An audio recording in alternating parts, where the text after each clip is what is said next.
Simon Erickson wakes up in an alley, alone, disoriented, and in pain. The cold concrete presses against his back as he tries to gather his thoughts.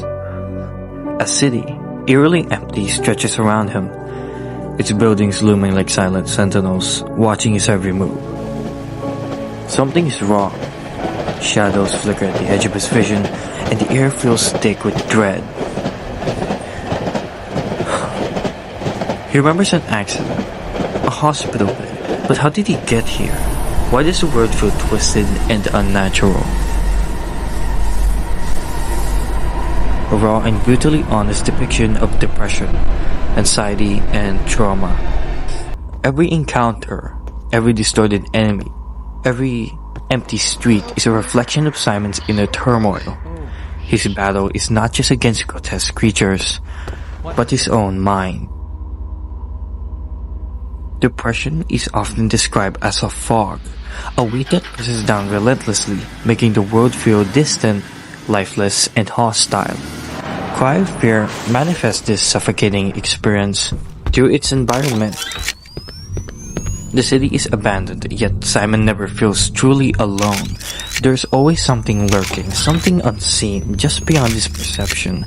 The enemies he faces are grotesque distortions of human forms, symbolizing his deepest fears and self-loathing. The faceless creatures. Some enemies wear hospital gowns with their face missing or sewn shut, mirroring Simon's struggles with communication and isolation. The twitching figures. The twitching figures are erratic. Erratic movements and unsettling postures evoke anxiety and panic, much like intrusive thoughts that refuse to be controlled. The constant darkness. The world is drenched in night, and Simon's only source of light is his flickering phone, symbolizing how fragile hope feels in the grip of depression. Just open the gate.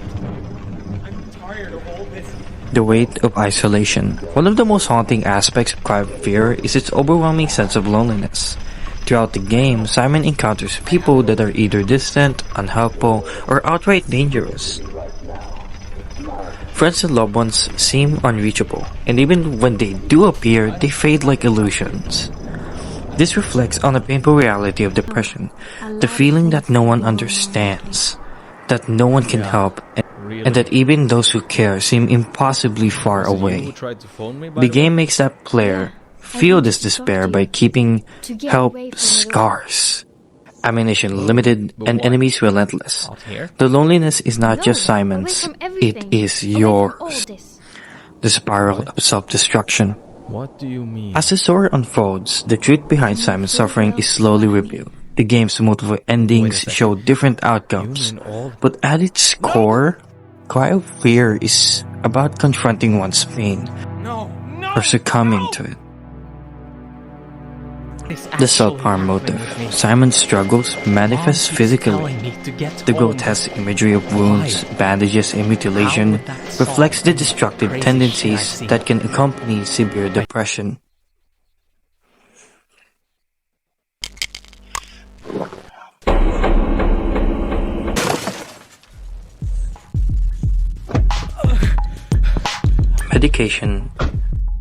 Medication, and hallucinations. Throughout the game, reality bends and warps. Is Simon truly experiencing this nightmare, or is it a manifestation of his inner torment? The blurred line between reality and delusion is a hallmark of severe mental illness. You're gonna regret this big time. The truth behind the horror. Come back here! Ultimately, Come back! the game reveals that Simon's journey has been one of coping, or failing to cope with his real-life trauma. His experiences are reflections of his internal battle, his self-hatred given form. A brutal but honest depiction.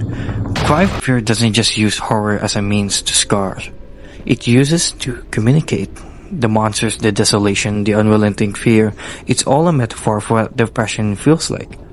It's lonely, it's terrifying, and it makes even the most ordinary places feel like a waking nightmare.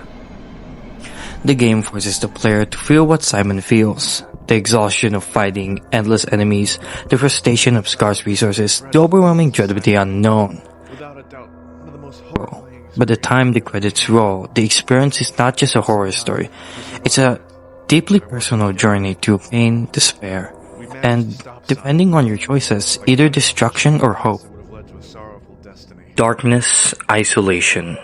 A mind unraveling, Simon Henrikson's journey in Cry of Fear isn't just about escaping monsters, it's about escaping himself. But can you ever really escape your own mind? It all started with a crash, a single moment that fractured his world, both physically and mentally. He never wakes up in an empty city, haunted by distorted figures. They stalk him, whispering, screaming. But these aren't just monsters. They're his thoughts, his trauma, and his pain. Simon isn't just running from danger, he's running from reality. And each creature is a piece of his suffering.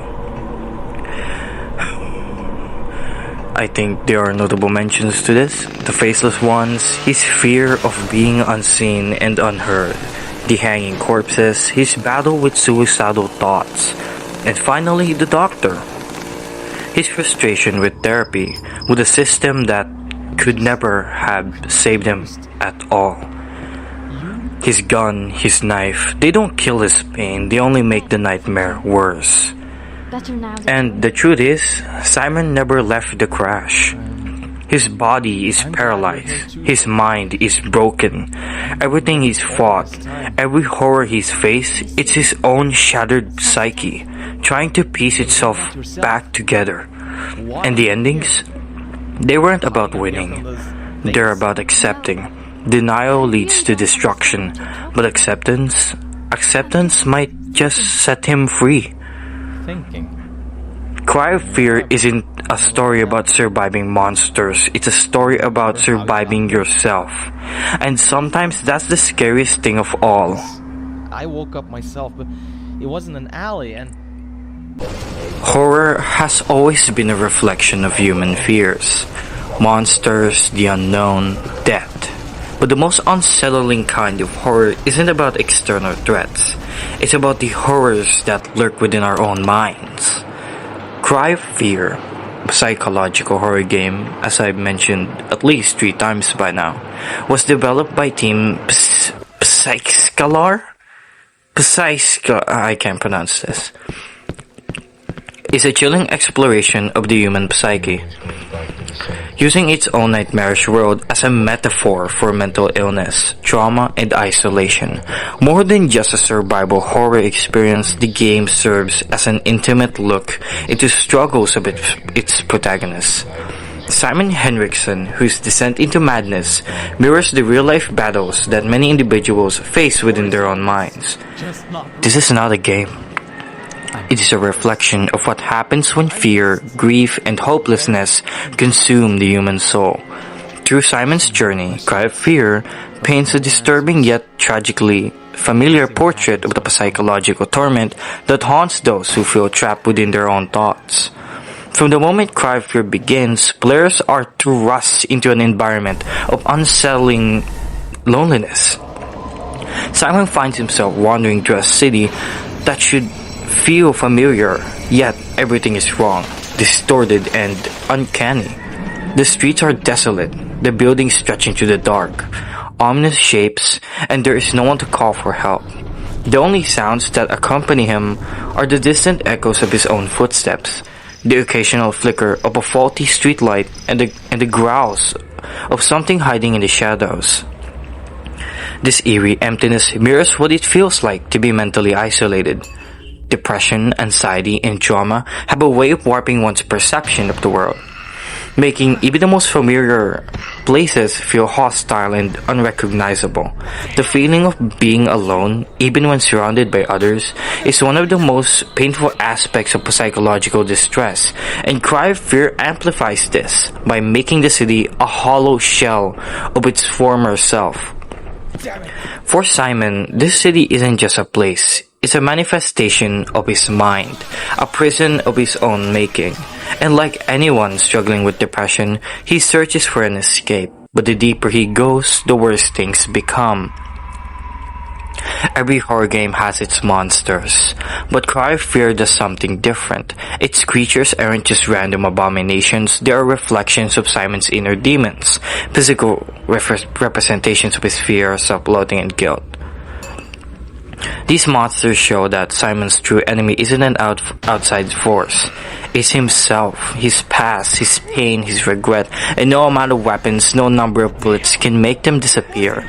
This is like in real life. Trying to suppress or fight against trauma without confronting its root only makes it stronger. The more Simon resists, the more powerful the nightmare becomes. As Simon progresses through this journey, the world around him grows darker, more twisted. His phone's battery drains unnaturally fast. The streets become an impossible labyrinth, and the people he once knew appear distorted, terrifying forms. This deterioration reflects a gradual breakdown of mental stability. Those suffering from severe depression or trauma often experience a distorted sense of reality, where familiar places feel suffocating, and time loses its meaning. Thoughts become intrusive, and the mind creates its own horrors, replaying past mistakes, exaggerating fears, and trapping the individual in an inescapable loop of negativity. Simon fights for control, but the harder he tries to fix things, the worse they get. And this is the ending of our video.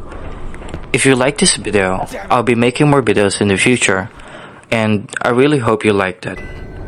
It's my first ever video, so maybe in the future I'll be more formal and professional. I appreciate, and every view counts.